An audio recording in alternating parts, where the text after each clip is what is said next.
Está começando mais um Talk da Saúde Cash, um lugar para conversar sobre saúde de forma integrada. Quem está falando aqui é Rafa Brandão.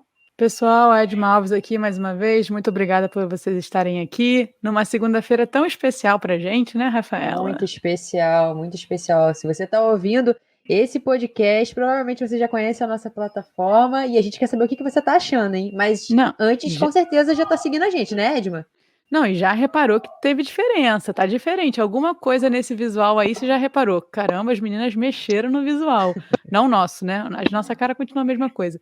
Mas no visual do Toque da Saúde. Você já reparou a diferença? Então seja bem-vindo ao nosso novo portal. É isso, cada vez mais interaja com a gente. Isso, galera. A intenção é a gente sempre facilitar a comunicação e agora não só por podcast, vocês vão acompanhando o portal e vão ver que muita novidade vai acontecer, mas para a gente sempre facilitar a informação sobre saúde. E com isso, Edma, a gente traz um tema que está no forno há 3 anos. E não queimou. Está no forno há 3 anos e não queimou, porque ele nunca vai queimar.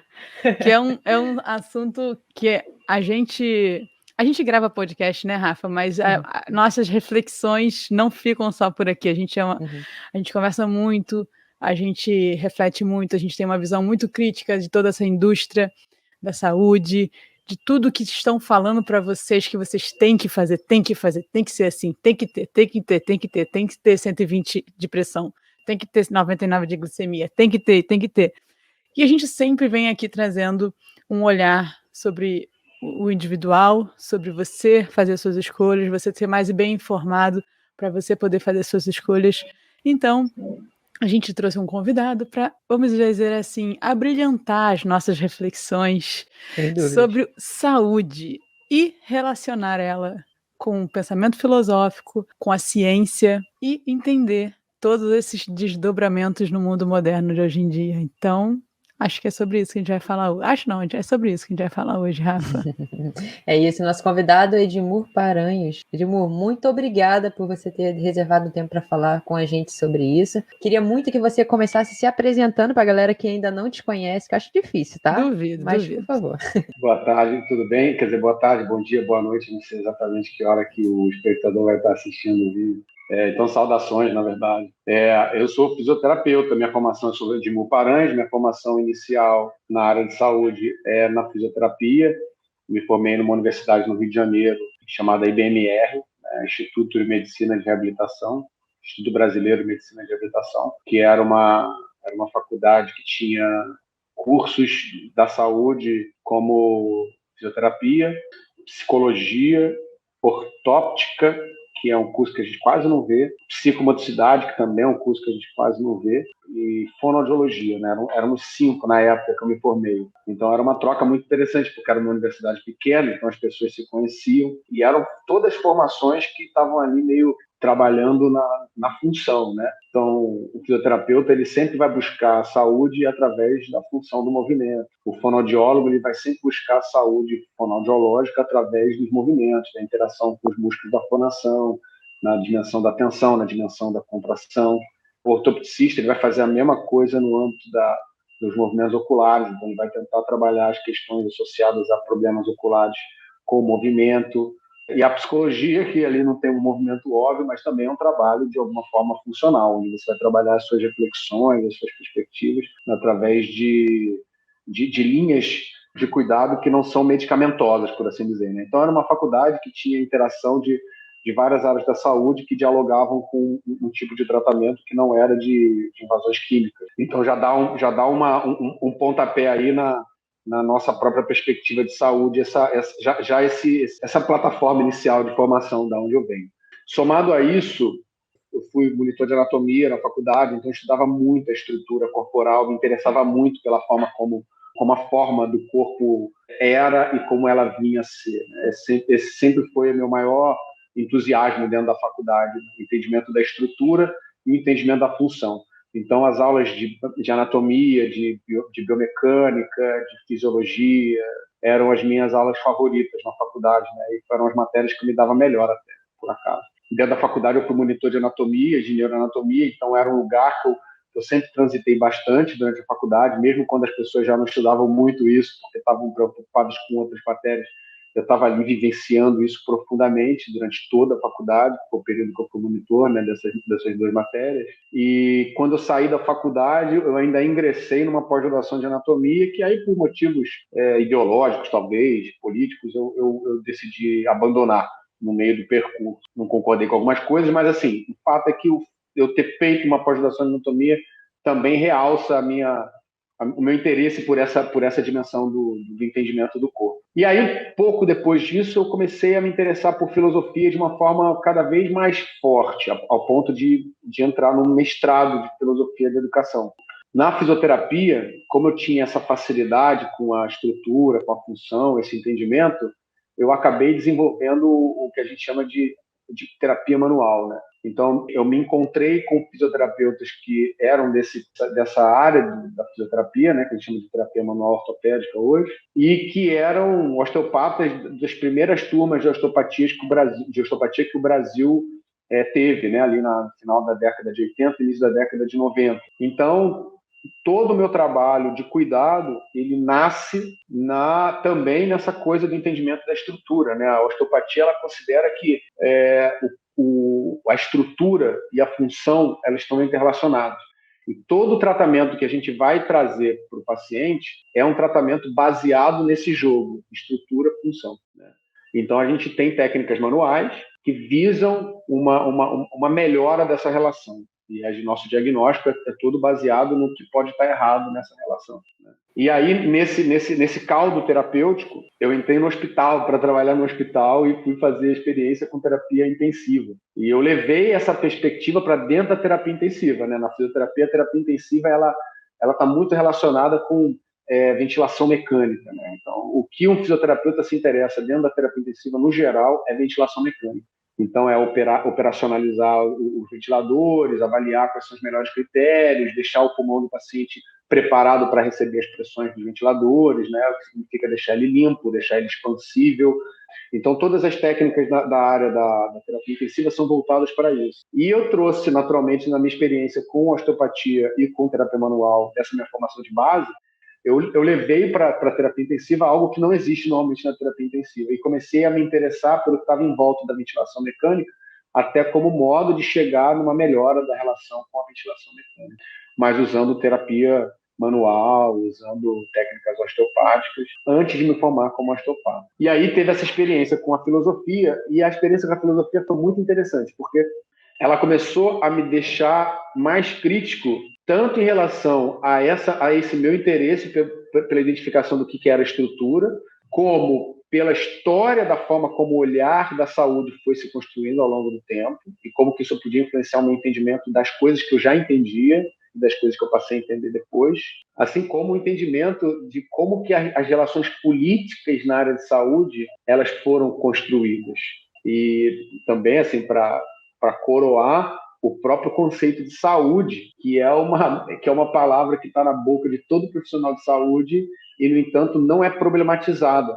É muito interessante que toda vez que a gente pergunta para algum profissional de saúde o que é saúde, não existe uma resposta rápida para o que é saúde. A maioria das pessoas gaguejam, e quem consegue responder não responde com uma ou duas palavras. Sempre vai tentar fazer uma explanação um pouco mais profunda, um pouco mais complexa, né? E aí, então, eu fiz a formação em osteopatia, que eu não tinha formação própria da osteopatia. E aí eu fui fazer a formação de osteopatia, e foi bastante interessante, porque eu já tinha um olhar filosófico, eu já tinha uma experiência profissional com terapia manual e com a própria osteopatia, e daí eu fui fazer a formação osteopática, né? O meu mestrado em filosofia da educação, era um mestrado em educação, que eu estudei filosofia da educação, foi na UFRJ, na Faculdade de Educação da UFRJ, e a minha formação como osteopata foi na Escola de Osteopatia de Madrid. Então, eu sou um fisioterapeuta que tem um ponto de partida na terapia manual e na osteopatia, né, na perspectiva filosófica da osteopatia, que teve uma entrada na dor, que junto com tudo isso, eu sou sócio da Sociedade Brasileira de Estudo da Dor, fui associado da IASP durante um tempo, fui do grupo da direção do capítulo regional da SBED aqui no Rio, estou sempre nos congressos de dor, né? Dei aula durante um tempo na pós-graduação de dor do Hospital Albert Einstein. Então, eu tenho também um trânsito na dor, e aí um dos desafios da minha vida foi tentar identificar como que essa ideia da relação da estrutura e da função pode dialogar com as novas tendências do entendimento da neurofisiologia, sobretudo em relação à dor, e como que a perspectiva filosófica osteopática pode amarrar essas relações, né? E aí eu sou essa pessoa que trabalha com exercício, trabalha com a mão, trabalha com a ideia, trabalha com o verbo, e procura estar o tempo inteiro ressignificando os conceitos que já são dados como óbvios, mas que não são dentro da área de saúde. Não, é legal. Legal, gostei desse final aí. E você sabe que você perguntou, você afirmou que algumas pessoas, quando falam sobre saúde, são questionadas do que é saúde, elas realmente pensam e nunca é em uma palavra, né, solta ou numa frase. Aqui no Toque da Saúde, uma pergunta que está desde os primeiros episódios é: o que é saúde? E realmente a gente viu isso acontecer. Primeiro que respostas são muito diferentes umas das outras e geralmente estão ligadas com a experiência da pessoa. Então, se a pessoa tem um viés provavelmente mais espiritual, o conceito de saúde dela vai tender a ir para esse lado. Se a pessoa é mais mecânica, o conceito dela vai para esse lado. Então, tá ligado muito à experiência. Então, eu queria saber dessa sua bagagem que passou por questões físicas, passou pela filosofia, toda essa experiência que você teve como fisioterapeuta e como ser humano, o que é saúde para você, para o Edmur? Saúde, para mim, é o estado permanente da busca da reequilibração na relação indivíduo-ambiente. Essa talvez seria a frase mais curta e às vezes meio hermética, né? Porque passa por ideias que precisam ser trabalhadas, né? A primeira coisa que eu penso antes de fazer essa definição rápida, assim, é como que a saúde veio sendo pensada ao longo da história, né? Tem uma parte da filosofia, tem uma dimensão da filosofia, campo de estudos dentro da filosofia, chamada epistemologia. A epistemologia, ela se preocupa em não em estudar o que é a coisa, mas em como que se fala sobre a coisa. Quais são as ideias que se tiveram diante de um determinado tema. A epistemologia era o estudo do conhecimento, a rigor, né? Episteme é conhecimento e logos é da sistematização, né? O sistema, a racionalidade por trás do conhecimento. Essa que é a ideia da epistemologia. E a saúde, no geral, ela é muito conectada com uma relação dual com doença. Então, muita gente vai definir saúde como ausência de doença. Então, geralmente, a presença de saúde é a ausência de algum problema. Se você for fazer do ponto de vista biomecânico, vai falar que se a saúde é o alinhamento, é o movimento correto, a doença é o desalinhamento, é o movimento incorreto. Se você for falar, por exemplo, uma perspectiva bioquímica, a saúde é uma presença de determinados substratos bioquímicos e a ausência de determinados outros. A doença vai ser a presença desses outros e a ausência dos primeiros. Eu vou dar um exemplo aqui no que seria o químico. Uma inflamação é a presença de substrato químico inflamatório, e isso é recortado em boa parte da comunidade de saúde como sendo um problema, como sendo a doença. Então, não é raro uma pessoa ir para um profissional de saúde, buscar entender qual é o problema dela e sair com o rótulo de uma inflamação ao seu problema. Você tem uma tendinite, você tem uma miosite, né? E esse é o seu problema. Isso é um recorte absolutamente perigoso. Da mesma maneira que você vai, por exemplo, um fisioterapeuta que está muito preocupado em considerar que a saúde está associada ao alinhamento, se a pessoa está desalinhada, ela está doente. Então, você está com uma dor, você chega no consultório para ver o que você tem e você vai receber um diagnóstico de você tem uma lordose acentuada, você tem um desvio da coluna, escoliose, você tem... E aí você começa a fazer essas inferências que eu acho que são absolutamente perigosas, porque eu conheço gente com escoliose que não tem nenhuma queixa. Eu entendo que a inflamação é um processo bioquímico associado ao reparo. Então, para mim, a inflamação é um sinal de saúde. Se você tem um trauma e inflama, significa que você tem um corpo rígido, um corpo que ele é capaz de, mediante um trauma, se reparar. E a reparação, ela é toda permitida pelo processo inflamatório. Então, eu não posso considerar que a inflamação é uma doença. Pelo contrário, eu não posso considerar que o desalinhamento é uma doença, porque eu vejo pessoas que são desalinhadas e que estão ali super saudáveis. Tem uma história disso interessante. Uma vez um paciente chegou para mim aqui, eu já tive vários pacientes, mas esse é muito emblemático. Esse meu amigo virou um amigo, né? Já é um senhor, mas um senhor super super, sabe, adimplente com a atividade corporal, o cara que faz yoga, o cara que rema, é ator, é um cara super interessante. E a gente conheceu ele, eu conheci ele numa crise que ele teve lombar, e a crise lombar que ele teve foi logo depois de um trabalho que ele estava fazendo de preparação corporal, onde, num determinado momento, para uma peça, né, que ele estava fazendo, e num determinado momento ele se deparou com uma pessoa que estava ali exigindo que ele rodasse os joelhos para fora e encolhesse o bumbum para fazer um trabalho. Encolhe o bumbum, joelhos para fora, encolhe o bumbum, joelhos para fora. E ele foi aumentando a tensão ali da região glútea, né? E ele já tinha esse tenso, né? Quer dizer, foi uma coisa meio no geral, assim. No geral, as pessoas tendem a colapsar o joelho para dentro e ficarem com o bumbum arrebitado, sobretudo as mulheres. Então, ela estava fazendo trabalho com várias mulheres, ele era um homem, entrou no bojo ali do trabalho e ele tinha já esse perfil de uns joelhos rodados para fora, um gênero varo, com uma lordose diminuída na lombar, e ele acabou fazendo muito esse esforço, e por algum momento, naquele processo, ele fez uma crise lombar grave, e que melhorava quando ele estendia, ele melhorava quando ele fazia o movimento contrário, mas ele só foi entender isso meses depois, quando a gente começou a conversar sobre isso. Quer dizer, ele começou a ter uma crise forte lombar, com a necessidade de ter um determinado tipo de alinhamento, que não é importante ter alinhamento, e no caso dele foi até pior, porque ele já tinha aquele perfil e foi acentuando aquele perfil. Esse paciente volta para mim, ele sai da crise, aí começa a fazer yoga, o cara redimiu assim corporalmente e ficou muito saudável durante muitos anos, e recentemente ele fez uma crise de novo, recentemente acho que ano passado, 2 anos atrás, e ele veio para cá, e a narrativa dele estava muito associada à experiência que ele teve com yoga, com a coisa, que de uma certa forma enfraqueceram a narrativa que a gente construiu junto, que era a narrativa de, cara, o movimento precisa ser tranquilo, o movimento precisa ser relaxado, não precisa ser alinhado. É melhor ele ser um movimento torto e tranquilo, relaxado, do que ele ser um movimento alinhado e todo rígido. Eu tenho essa perspectiva. Mas ele veio com a coisa, não, porque eu trabalho e eu sou todo reto e não sei o quê, papapá. E aí eu levei ele para a janela de casa e conversando com ele, deixa ele falar, se ele falou 1 hora inteira. Tá claro, falou pra caramba.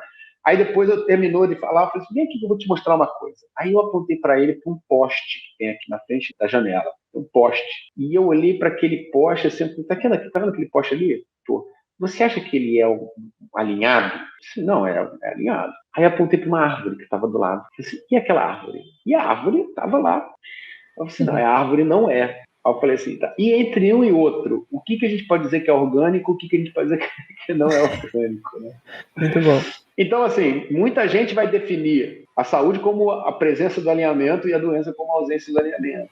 Então, quando a gente vai responder a pergunta do que é saúde, o que é saúde, o que é doença? Primeiro, eles não são conceitos que se contrapõem. Talvez essa seja a primeira questão, né? Para a gente ser muito sério, saúde e doença são recortes do olhar, né? Tem um epistemólogo francês muito, muito conhecido, tem um livro chamado O Normal e o Patológico. Esse livro, assim, ele é a base para qualquer pessoa que queira identificar conceitos de saúde de uma forma complexa, né?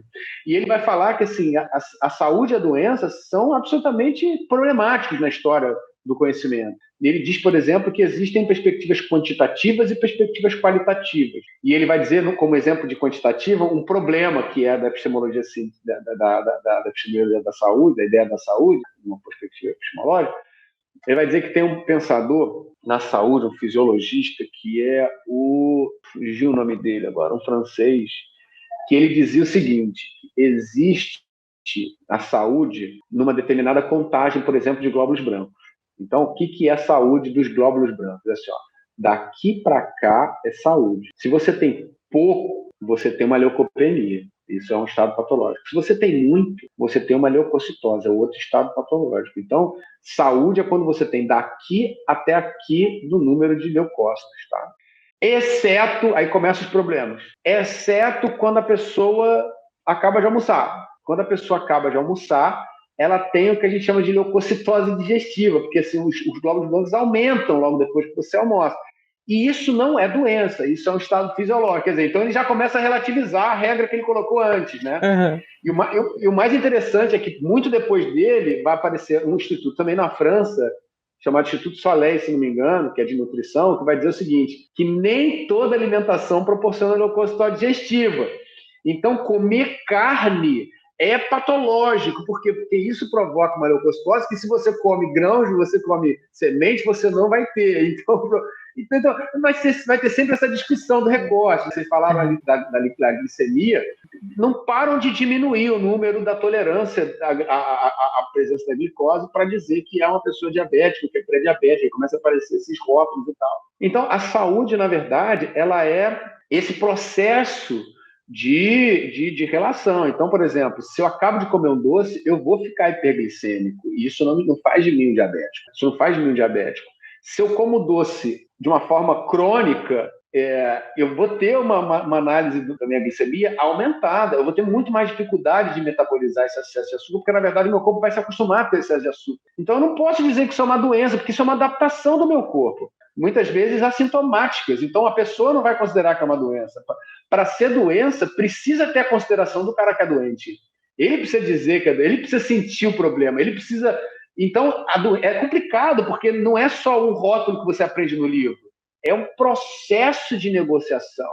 E esse processo de negociação ele precisa levar em consideração que existe uma flutuação da minha fisiologia que está relacionada à adaptação ambiental. Por isso que eu digo que saúde é isso, saúde é a minha capacidade de me adaptar ao ambiente. E se esse ambiente é um ambiente intruso, abusivo de açúcar, a gente pode dizer que a diabetes é uma doença, mas a gente pode dizer que a diabetes é a única forma que o corpo tem de se adaptar a um contexto de abuso de açúcares, por exemplo. E aí, o que a gente tem que fazer? A gente tem que combater o açúcar, a gente tem que injetar insulina, ou a gente tem que compreender toda a circunstância para dizer, não, o problema não é a diabetes, o problema é a relação entre o indivíduo e o ambiente que proporciona abuso de açúcares, né? Você entende como é que é? Então, assim, hoje, para mim, não se pode pensar a saúde como simplesmente a ausência de doença, porque ela está vinculada a uma necessidade do corpo, a um ambiente. E, para estudar a saúde, tem que estudar o ambiente, para poder identificar o que vai ser necessário fazer. Isso, aí, essa ideia que eu botei inicialmente, de que a minha formação de base é de grupos que estão ali avaliando o contexto geral, né? Assim, o movimento de todas as suas implicações, elas são mais aptas, e a educação física de vocês também, ela está mais apta a identificar a relação do sujeito com a circunstância, como sendo causador dos processos que a gente chama de doença, do que a profissão que vai tentar combater de uma forma mágica a manifestação fisiológica e chamar de doença recortes que estão simplesmente no corpo. Por exemplo, é diabético, então toma esse remédio. Colesterol, então toma esse remédio. Inflamação, então toma esse remédio. Você entende o que eu estou falando? E que por uma questão que eu acho que é meio problemática, são consideradas o eixo da saúde. Quer dizer, a saúde ela circula em torno de uma perspectiva de doença que não é problematizada, que é essa que eu estou falando, que é esse recorte de tem muito no glóbulo vermelho, então vamos diminuir o glóbulo vermelho. Tem pouco glóbulo vermelho, então vamos aumentar o glóbulo vermelho. Tem pouco sódio, então bota sódio. Tem muito sódio, então tira sódio. Tem inflamação, então tira inflamação. Tem febre, então tira febre. Esse é para mim o problema esse é o eixo. E aí o resto é o para saúde, né? Tá igual. Como, na verdade, tinha que ter essa diminuição do processo de hierarquia, que eu acho que vai ser natural na hora que um profissional de saúde for capaz de ser mais crítico em relação a desenvolver a ideia, né, o conceito de saúde. Não, falei pra caramba. Perfeito. Eu vou ter que ouvir esse episódio de novo, várias vezes. Anotando. Porque cada frase que você fala de novo, eu tenho vontade de puxar. Sabe aqueles mapas mentais que a gente faz da apresentação? E aí puxa pra cá, puxa pra lá, puxa pra cá. Enfim, vou puxar um desses aí no meio do caminho. Então, eu queria, assim... Ô, Edma, você pode, em qualquer momento que você quiser, você pode interromper pra gente puxar isso, porque aí pode até ficar mais interessante a conversa. Tá então bom, fica à vontade. Beleza. Tranquilo. Mas eu queria puxar um desses fios, assim, quando a gente começou como indivíduo a ter a saúde como objetivo? Assim, você puxou um pouco de conceitos históricos. Quando isso começou a virar uma obsessão, nossa, eu preciso ter saúde. Queria que você falasse um pouco disso. E se é possível ter essa individualização da saúde ou ela é uma questão mais coletiva, se tem relação com o ambiente? Cara, essa é uma pergunta difícil de responder, porque a gente pode pensar uma busca de saúde da modernidade, essa busca meio... Tem uma dimensão que eu acho que é importante, mas ao mesmo tempo tem uma dimensão mercadológica forte. Talvez seja essa que você está perguntando. Mas, a rigor, eu acho que a busca da saúde é muito, muito primitiva. Eu acho que todo ser vivo vai buscar saúde, considerando aquilo que eu estava dizendo de saúde, né? Considerando a saúde como sendo esse processo de relação do indivíduo e meio. Você vai pegar, por exemplo, um carrapato, ele busca a luz. Então, ele vai sempre no meio do mato, ele ir na direção da luz. Quando ele vai, essa pulsão dele de ir na direção da luz faz ele ficar numa posição de uma plantinha que ele fica lá habitando, mais propícia para, na hora que passa um cavalo, ele subir no cavalo. E ele vai procurar o calor do cavalo. E aí, quando ele procurar o calor do cavalo, ele vai encontrar a pele do cavalo. E aí, ele vai procurar o sangue do cavalo. E aí, ele vai ter a nutrição. E aí, ele vai conseguir sobreviver. Isso é uma busca de saúde. A planta, por exemplo, você vê que a planta ela cresce, às vezes, toda torta, porque ela está ali buscando o melhor posicionamento para o sol. Então, dependendo das estações, o sol está para cá, o sol está para lá. E aí, a planta cresce para cá, fica o sol aqui, ela se sedimenta aqui, a parte sedimentada fica para cá, depois o sol vai nascendo mais para o outro lado, ela continua crescendo e vira para o outro lado, então você já tem uma curva, e você vai tendo o processo, os desvios que a gente vê da planta são das raízes, né? As raízes elas são completamente anárquicas, porque elas vão procurando lugares onde tem mais líquido, onde chove melhor, onde está mais próximo de um lençol freático ou de um rio. Isso é uma forma de busca de saúde, né? Se a gente for pensar nos vegetais. Eu dei um exemplo dos insetos, dei um exemplo dos vegetais. A gente pode falar, por exemplo, dos répteis, né? Uma tartaruga, ela sai do ovo e ela vai direto na direção do mar, porque ela sabe que na direção do mar ela tem proteção e ela tem alimento. Então, isso é uma forma de buscar saúde. Você vê o gato, por exemplo, o gato ele acorda e começa a se lamber. Quer dizer, ele começa a se preparar, ele começa a se esticar, ele se alonga inteiro, ele se prepara, sabe? Ele busca a relação interindividual, sabe? Que é uma forma de saúde também. Então, ele se limpa, quer dizer, é uma forma de higiene, ele busca se alimentar, que é uma dimensão da saúde muito importante. São duas dimensões, talvez as mais importantes, primeiras, assim, alimentação e higiene são muito importantes. Mas, além disso, ele busca um movimento, então o gato, ele ousa, o gato, ele se desafia, o gato, ele se alonga. Você olha para um gato, ele está se esticando o tempo inteiro, sabe? Isso não é, estou falando do gato, mas poderia estar falando do canino também. Qualquer canino, ele vai estar fazendo a mesma coisa, né? E, além disso, como ele é mamífero, ele tem uma necessidade de gregarismo muito grande, né? Qualquer mamífero, ele se completa na presença do outro. O mamífero é um ser de alteridade, né? O mamífero é um ser que nasce e ele só sobrevive pela alteridade. Você não tem, por exemplo, a necessidade da maternidade entre os répteis, a não ser para colocar o ovo. Porque um réptil, ele eclode e ele já está, teoricamente, pronto. Ele vai para o mundo. Ele tem ali, como ele é muito pequeno, ele tem mais chance de ser predado. Mas ele já vai para o mundo, ele se alimenta sozinho, ele busca o seu próprio recurso sozinho, ele se protege do jeito que ele pode. O mamífero, ele não está completo quando ele nasce, ele só vai estar completo depois que ele tem uma preparação por um outro indivíduo do grupo. Então, nós já nascemos e temos a primeira experiência de alteridade. Todo mamífero tem a experiência de alteridade. Então, isso faz com que você tenha também, como necessidade na hora da base da saúde, a busca da alteridade. Para a gente, como a gente está pensando em relação indivíduo-ambiente, a gente tem que considerar que, para ter saúde, é preciso ter relação com o outro. Quando você vai estudar felicidade, por exemplo, nada move mais os seus órgãos cerebrais de recompensa do que a servidão. Então, você pode ter muito dinheiro, muito sucesso, muitas mulheres ou muitos homens na sua vida, você pode ter tudo isso e não ser feliz. Agora, quando você consegue engajar um projeto de servir o próximo, de ser útil na comunidade, isso é o que deixa você com maiores índices de percepção de recompensa cerebral, por exemplo. Porque nós somos gregários, nós somos da alteridade. Então, a saúde ela precisa passar por isso. E o gatinho, ele está buscando autoridade. Você entra, se você tem gato, se você teve gato, se você já viu algum gato, se você tem cachorro, na hora que você entra, ele vai buscar contato com você, ele vai querer que você faça um chamego nele, tá? E chamego faz parte das necessidades de saúde. Então, a busca da saúde é uma coisa extremamente primitiva. Agora, se a gente for falar, por exemplo, dessa busca da saúde mais recortada, mais recortada, mercadologicamente recortada e tal, que virou um negócio, eu tenho a impressão de que a saúde, ele tem, e eu estou falando assim de uma forma absolutamente livre, nada acadêmica, são achismos, tá? Assim, não tem nada a ver com informações e tal. Tem a ver com informação que eu vou vendo, vou entendendo, vou estudando. Mas eu tenho a impressão assim, que a saúde tem 2 momentos na modernidade que são preocupantes.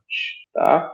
O primeiro momento é quando ele serve como mecanismo de controle do Estado. Né? Então, a saúde ele tem essa finalidade. A saúde ela dita para onde que uma pessoa vai, ela dita o que uma pessoa pode fazer e o que ela não pode fazer. Isso, para mim, é uma questão que precisa ser colocada de uma forma clara.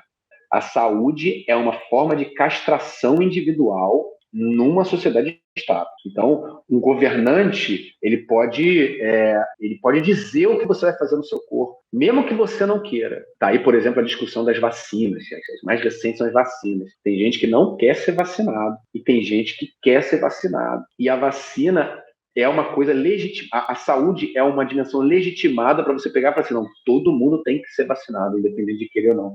Porque é para o bem coletivo, e começa com uma série de razões. É para o bem coletivo, para não sei o que lá, que todas elas que a gente pode discutir, cada uma delas. Assim, não estou aqui questionando o mérito, se está certo ou se está errado.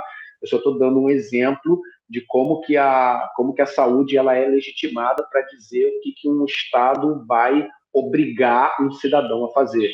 Então, você tem esse primeiro momento da saúde como sendo um mecanismo de controle de Estado, e você tem já no pós-Segunda Guerra, talvez, a saúde como modelo de negócio. Né? A saúde como modelo de negócio. Aí você tem primeiro a busca da não-doença, que vem a ascensão da medicina tal qual a gente conhece, da medicina alopática, né, de vender os negócios da China. Né? Você não precisa sofrer com uma inflamação, toma uma pílula. Você não precisa sofrer com febre, toma uma pílula. Você não precisa sofrer com dor, toma uma pílula. Então você tem esse momento, que é um momento de venda da não-doença, e a doença é lida de uma forma totalmente simplória, né? No que a gente já falou de saúde. E você tem o momento fitness, né? Talvez ali começa, se a gente for pensar na nossa cultura, vai começar ali com o Dr. Cooper, né? Nos Estados Unidos, a ideia da corrida, não, nós temos que correr para manter o corpo fitness, aquele trabalho que compara tabagistas obesos e sedentários, né, e percebe que tabagistas que praticam atividades físicas e obesos que praticam atividades físicas têm mais possibilidade de sobrevida do que um sedentário, mesmo que esse sedentário não seja nem fumante nem obeso, né, mostrando como que é a importância da atividade física. E isso foi, acho que, década de 60, 70, e aí na década de 80 explode assim, o início do mundo fitness, espalha academias de musculação e aeróbica, e que vai crescendo cada vez mais, sempre associado a um modelo de negócio. Uhum. Sempre associado a uma heteronomia, né? Hoje, Edmur, você está falando sobre questões mercadológicas. Eu acredito que o nosso conceito de saúde que você disse com relação à doença, ligada à doença, talvez a ciência tenha disseminado bastante isso, porque eles começaram a também, com questões mercadológicas, ter uma necessidade de induzir, ditar algumas regras, até por conta de como a gente vive com relação ao Estado nas pessoas. Você acha que é possível a ciência tomar um outro rumo e ainda assim contribuir para a definição de saúde da gente? Porque tudo que você está falando me remete muito que saúde é algo bem complexo e que um cunho filosófico seria a melhor opção para a gente poder se questionar sobre isso. Eu posso estar errada, é isso que eu entendo ouvindo você falar. Eu queria saber como é que a ciência, na sua opinião, entra nessa definição de saúde. Como é que ela pode ajudar? E ela consegue ajudar sozinha ou ela precisa de outros braços, digamos assim? Como, por exemplo, o filosófico. Isso. Quando como, por exemplo, outros braços, como, por exemplo, eu acho que a ciência, ela precisa ser problematizada também. Então, a filosofia, ela talvez ajude até a gente a definir o que é ciência. Uma vez eu estudei um filósofo chamado Michel Foucault, um dos cursos dele chamado A Hermenêutica do Sujeito, que ele, dentro de várias defesas, vários trabalhos, várias argumentações, ele faz uma defesa que eu achei que é muito pertinente sobre como que a virada científica, no início da modernidade, a gente está falando aí século XVIII, XIX, XVI, XVIII, XIX, porque ali você tem também o século XVI rico dos físicos, né, dos astrônomos, né, como Galileu, Giordano Bruno, essas figuras que também são ali emblemáticas da ciência que a gente faz hoje. Então a gente está falando do século XVI e XVII, você tem ali no século XVII figuras como Descartes, Isaac Newton, por exemplo, que são considerados grandes pais da ciência moderna. A modernidade ela cresce aí no movimento do Renascimento, movimento iluminista e aí o movimento científico propriamente moderno. E o Foucault vai dizer que essa virada que é conhecida como a Idade da Luz, o iluminismo é a Idade da Luz. A ciência ela é o resultado da iluminação. Você vê que a própria ideia de iluminação já é meio religiosa. Né? Iluminado é uma pessoa que tem um espírito elevado. Você vê que é uma tentativa de superação, mas com todos os adereços do mesmo. Todos os adereços do mesmo. Né? A própria divisão, Idade Antiga, Idade Média, Idade Moderna, ela é moderna. Assim. O grego não dizia que ele era da Idade Antiga. Quem vai dizer que aquele período é antigo é um historiador moderno. Quem vai dizer que esse período entre a Antiguidade e a Modernidade é a Idade Média não eram os escolásticos que falaram estamos na Idade Média. Não, é um historiador moderno. Quer dizer, não é uma ideia dada, é uma proposta, mas que a gente aprendeu que é assim, por causa da forma como a gente entende as coisas, e que aí vem essa crítica do Foucault, que é uma forma que não difere a gente desse grupo de pensamento que a modernidade diz diferir. Então, o processo mental na relação humano-conhecimento que a gente tem na modernidade é basicamente o mesmo que se tinha no que os modernos chamam de Idade Média e que eles dizem que se desvincularam. Então, na Idade Média, toda a relação humano-realidade busca identificar o que é a realidade propriamente, independente da perspectiva do humano que se depara com a realidade. Só que o mecanismo de descoberta da realidade era via leituras dos documentos sagrados, era a Bíblia, por aí vai.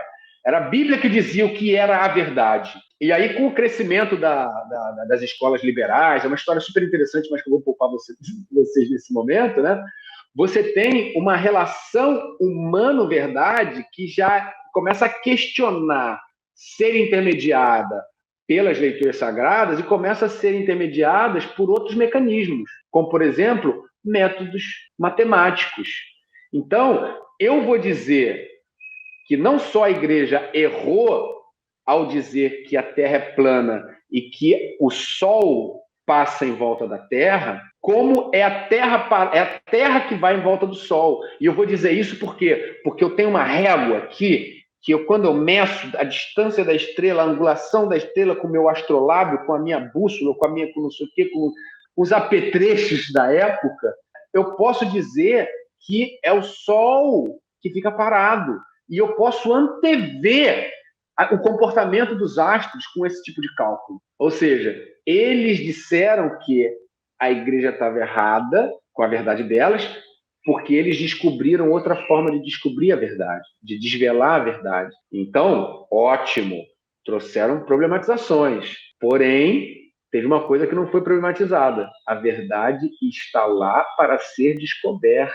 Ela está lá por ela mesma, independente do humano que interage com ela. E na pós-modernidade, né, nesse período que os historiadores modernos consideram que é a pós-modernidade, que, na verdade, alguns dizem que é uma crise da modernidade, outros dizem que não existe modernidade. Aí você vai ter uma série de conjecturas. Mas o fato é que, nesse momento da história, a nossa cultura ela entende a fragilidade de tentar identificar uma realidade que não seja um projeto do olhar de quem se depara sobre essa realidade. Então, não há mudança da relação humano-realidade da Idade Média para a Idade Moderna. Não há mudança. Por quê? Porque nas duas, o humano acredita que a verdade está lá independente dele e tenta descobrir isso. A diferença é que na Idade Moderna é o método científico e na Idade Média é as leituras sagradas. Só que até mesmo através do olhar científico, a gente percebe que as verdades que são construídas muitas vezes são contraditórias, usando o mesmo método científico, o mesmo rigor. Por quê? Porque não está relacionado com a verdade, está relacionado com como eu percebo a verdade, qual o recorte que eu projeto sobre a verdade, que é a tendência da gente, na nossa compreensão hoje do modelo. Então, quando a gente fala em ciência, aí eu estou agora fechando para a pergunta, né? Quando a gente fala em ciência, a questão, na verdade, que se coloca é a seguinte: nós falamos de ciência hoje, eu falo de uma forma geral, da mesma maneira que o medieval falava de Deus antigamente. Você vê, a ciência diz que porra é essa da ciência? Quem é a ciência que diz o quê? A ciência é um recurso epistemológico, não é uma entidade que fala. Então, hoje, para uma pessoa virar e dar legitimidade para a narrativa dela, ela fala da ciência da mesma maneira que o medieval, para dar legitimidade para a própria narrativa, falava sobre Deus. Não mudou? Não mudou nada. Então é importante primeiro a gente compreender o que é a ciência. A ciência é um modelo cognitível, é um modelo epistemológico, é um modelo intelectual, é uma forma de medida e que faz parte da construção das verdades. Ela não é a desveladora da verdade, ela é uma produtora de narrativas. E verdade é o quê? Narrativa. Por que a gente diz que a verdade é narrativa? Porque o que a gente chama de verdade hoje, a gente pode ter certeza de uma coisa: amanhã não será. E é fácil perceber isso na física, que é o que mais está próximo da tentativa de desvelar objetivamente a verdade. A gente vê, por exemplo, os saltos epistemológicos na física, né? Você tem, por exemplo, as perspectivas newtonianas como sendo, Newton descobriu a lei do universo. Por quê? Porque aquela equação de Newton se aplica a qualquer coisa. Se você quiser ver uma maçã cair, se você quiser tacar uma bomba no outro país, você vai ver a equação de Newton. Agora, a equação de Newton não previu a rota de Mercúrio em volta do Sol. A translação de Mercúrio não era medida pela equação de Newton. Então a equação de Newton ela não é verdade. Ela é um projeto que você consegue acoplar algumas coisas e não consegue acoplar as outras. Mas veio Einstein.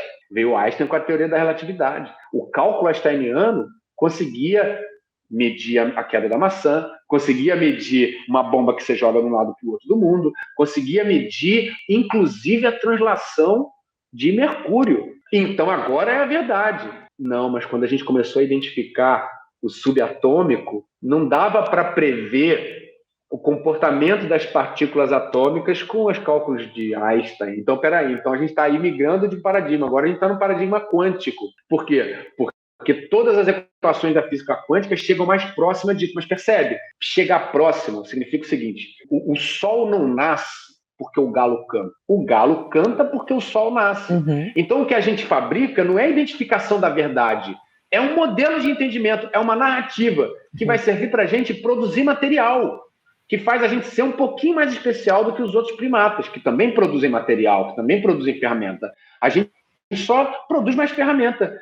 Tanto que a grande justificativa dos caras que gostam da ciência é: os aviões voam. Por que eu vou confiar que a ciência diz a verdade? Porque os aviões voam. Bitches. Outro dia escutei um cara, eu fazendo uma crítica, eu falei assim: gente, olha só, a ciência não é suficiente para a gente definir o que a gente precisa fazer numa relação com o paciente. Aí o cara veio me criticar: não, mas a ciência é verdade. Aí botou lá a figurinha do Dawkins falando: airplanes flying, bitches. A grande argumento, então beleza, então quando vier um avião na minha maca, eu vou me valer só da ciência, né? Por enquanto, como vem gente cheia de problemas, cheia de atravessamento de subjetividade, não vai dar. Então eu acho assim que a ciência ela é um modelo quantitativo para dar alguma medida de fenômenos que pode contribuir para a gente ter um ponto de partida no nosso que fazer terapêutico, que pode contribuir para a gente falar uma língua semelhante. Mas primeiro a gente tem que entender que ciência não é uma entidade. Por isso, tem grupos diferentes, pensando coisas diferentes e dizendo que são científicas e provando que são científicas, mesmo muitas vezes sendo contraditórios. Essa é a primeira coisa que a gente tem que identificar. Ciência não é uma entidade, são grupos de pessoas com métodos de produção de narrativas. E talvez isso a gente precise entender. E a filosofia ela ajuda a gente a ter essa capacidade de olhar para aquilo que parece que é óbvio e dizer, cara, isso não é tão óbvio. E aí poder ir lá e ressignificar. Para aí a gente saber como que a gente pode usar essa narrativa a favor do encontro com o aluno, do encontro com um paciente, por aí vai. Né? Oi, Edmo, o toque da saúde é igual ao vestibular. A primeira pergunta sempre é mais fácil que a última, tá? A gente vai aumentando o nível de dificuldade das perguntas. A primeira já foi porque a saúde já foi parecia a última. Vamos lá. Então, entendendo a saúde como adaptação do indivíduo ao ambiente, essa relação contínua e recíproca, como você diria que, fazendo uma analogia, por exemplo, com o desenvolvimento motor do humano, como você diria que a ciência da saúde está nesse momento? Está rastejando, engateando, já está caminhando, já está correndo? Como você vê a ciência da saúde na nossa área? Não vamos limitar ao movimento, não. Vamos falar de saúde nessa perspectiva que você trouxe de adaptação ao meio, não aquele recorte. Tá. Eu acho que depende do grupo. Como eu falei, a ciência tem vários grupos. Eu acho que tem grupos que estão rastejando, tem grupos quadrúpedes, tem grupos arborícolas, tem grupos que estão correndo, tem grupos que estão voando. Vai depender do grupo. A gente, por exemplo... Assim, você acredita que tenha grupo correndo? Olha, isso para mim, você acredita? Eu acho. Sabe por quê? Porque só de você entender, o que é o correndo para mim, né? Só de você entender que não existe pensar saúde sem pensar contexto, para mim já é uma corrida. Né? É claro que, a partir dessa perspectiva, a gente não vai parar de produzir coisa sobre isso. Então, às vezes, dá a ideia de que a gente está rastejando, mas a gente não está rastejando, a gente já está correndo e produzindo cada vez mais coisa, porque quando a gente já pensa nessa perspectiva, a gente vai ter novas sacadas baseadas nessa perspectiva. Mas a ideia que eu coloco que eu estou propondo, né, como rastejando ou até correndo, é assim, tem gente que acha que saúde é ausência de doença e que cura com uma pílulazinha e repouso. Esse está ameboide, não está nem rastejando, está subrastejando. Você tem aquele cara que pensa assim, não, peraí, além do remedinho, esse cara tem que mudar a dieta. Mas esse cara não sabe como mudar a dieta. Esse cara está rastejando. Eu me assustei pelo correndo, assim, né, essa analogia, porque eu tenho dificuldade de achar. Então, talvez ele não esteja acessível para a ponta. Eu tenho dificuldade de achar a ciência que lá no ponto de partida já não olha, sabe? Então, por isso que eu falei, nossa, você conhece esse grupo? Depois eu vou te pedir. Eu acho que o grupo bioantropológico é um grupo que corre, por exemplo. Porque ele já tem todas as informações? Não, porque as informações a gente vai construir ao longo da vida.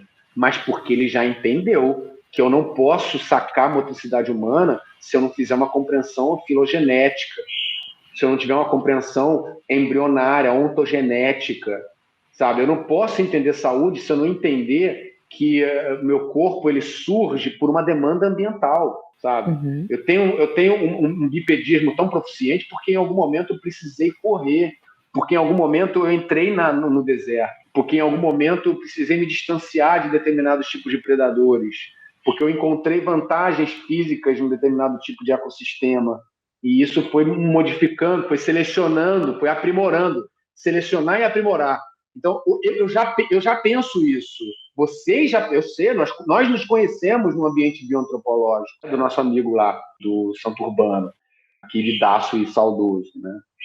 Eu acho que isso já é correr, que isso já é voar. A gente já entende que nesse lugar a gente precisa procurar. Por isso que eu digo que já tem grupo correndo e tem grupo rastejando, porque são esses que dá uma pílulazinha e manda dormir. Edmur, puxando um gancho aí do contexto, qual você acha que é o papel do profissional de saúde na saúde do cliente? Essa é uma boa pergunta. Eu acho que é de mediação. Eu acho que todo profissional de saúde ele tem que se colocar como um mediador, dois mediadores, uma mediação possível entre um indivíduo e a busca dele por informação. Ele não deve ser um guia rígido, ele deve ser um guia transitório. Ele não deve se responsabilizar a ponto de querer que a pessoa realize uma coisa e não realize outra. Ele tem que ter o papel assim de sedução do paciente para que ele interaja com formas de pensar diferentes. Ele tem que tirar o cara da onde ele está indo e não definir para onde que o cara vai. Para mim, educação é isso. Educação vem de ex do série. Ex do série vem de ex, que é para fora, e do série, que é caminho. Então, o educador não é aquele que estabelece o caminho a ser seguido, é aquele que atrapalha o caminho que está sendo seguido e que cria a possibilidade de uma criação de novos caminhos. Então, eu tenho a impressão de que o profissional de saúde ele precisa fazer isso, ele precisa dar um encontrão. E ele tem a própria história, ele tem as próprias crenças, né? Ele vai dar um encontrão, esse encontrão vai interagir com a história da pessoa, com as crenças dela, e a pessoa vai seguir o caminho que ela julgar que é importante a partir daquele contato. Né? Muito bom, Edmur. Bom, como eu já falei, isso aqui daria muitos desdobramentos, mas a gente tem que caminhar para o final. Nesse momento, a edição vai vir, vai fazer aquele sonzinho. E aí a gente tem 3 perguntas finais, porque uma a gente já fez lá no início para você, que é o que é saúde. Agora realmente é mais fácil. A gente gostaria de saber se você agora volta escolher... calma. Agora volta calma. Se pudesse escolher uma pessoa para dar uma caminhada longa e bater aquele papo e perguntar o que você quiser, quem você escolheria e por quê? Pessoa viva? Não, a gente traz de qualquer momento da história. Pessoa? Qualquer Essa pessoa. Pergunta é geralmente... Caramba, eu nunca pensei nisso. Essa pergunta é mais difícil do que a saúde. Caramba, cara. Não sei, cara. Talvez Jesus Cristo, sabia? Legal. E por quê? Eu não sou cristão, não, mas acho que Jesus Cristo é uma figura interessante, assim. Esses príncipes, assim, que transitam, atravessam e que se testam no limite, sabe? Eu pensei também em Siddhartha Gautama. Eu gosto das figuras de limite. Eu gosto das experiências que atravessam as possibilidades. Né? O Siddhartha Gautama, por exemplo, um rei que vai para o limbo. Limbo não, que ele acaba sendo mais do que um rei no que ele deixou de legado, mas que ficou sem comer, que ficou no limite, que andou, perambulou, e que eu gosto dessas figuras. Eu acho que uma forma interessante que a gente tem de compreender o que pode dar a relação humano-ambiente é entender quem se testa, né?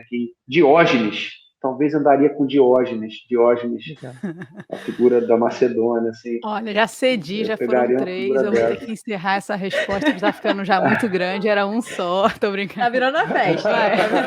Já é uma festa. Muito bom. E Edmur, um erro que você cometeu, que você deixa aqui de conselho pra gente que está ouvindo? O erro que eu cometi foi achar que dava para não errar. Legal. Acho que talvez esse tenha sido o pior erro, sabe? Querer acertar sempre.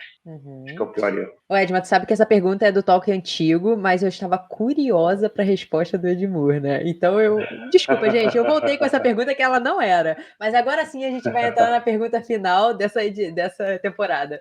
Se você pudesse ser um movimento, um esporte ou uma atividade física, qual você seria e por quê? Capoeira.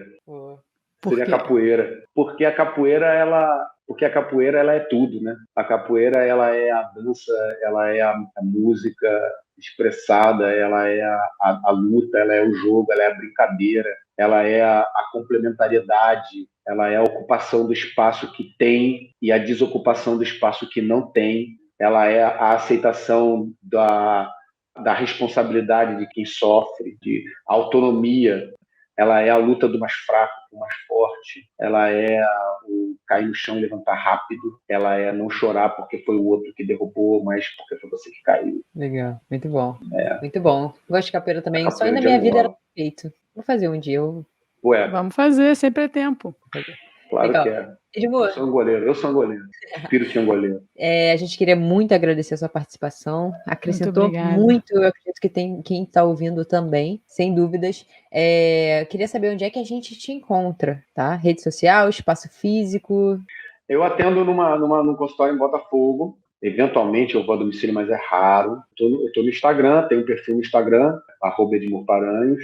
Lá eu tento fazer umas entradas, umas falas, eu encontro pessoas, converso com várias pessoas interessantes, sempre com uma pegada filosófica também. Eu tô com a proposta para mim aqui, tentando desenvolver, de começar a botar pequenas aulas, vídeos curtos de técnicas, ou de falas, ou de considerações, para dar uma divulgada nessas possibilidades de cuidado também. E é isso. E vira e mexe, eu estou no congresso. E esse ano eu vou estar no CIOSH, que é o Congresso Internacional de Osteopatia, e vou estar no COBRAF, que é o Brasileiro de Osteoterapia. Esse ano são esses 2 lugares que eu vou estar falando. Legal, galera. Já assisti todas as lives, pessoal. Eu também. Vai lá. Estão gravadas no perfil dele. Então, por favor, entre lá e assistam as lives. Tem umas conversas muito legais gravadas. Muito. Eu anoto várias frases. Que legal. Compartilhe esse episódio, pessoal, com todo mundo que você acha que quer ver o mundo de uma forma diferente, na verdade, que quer refletir, quer se questionar. Então, faz esse episódio chegar em mais pessoas, por favor. Contamos com vocês. Obrigada por quem chegou até aqui. Valeu. E até semana que vem, pessoal.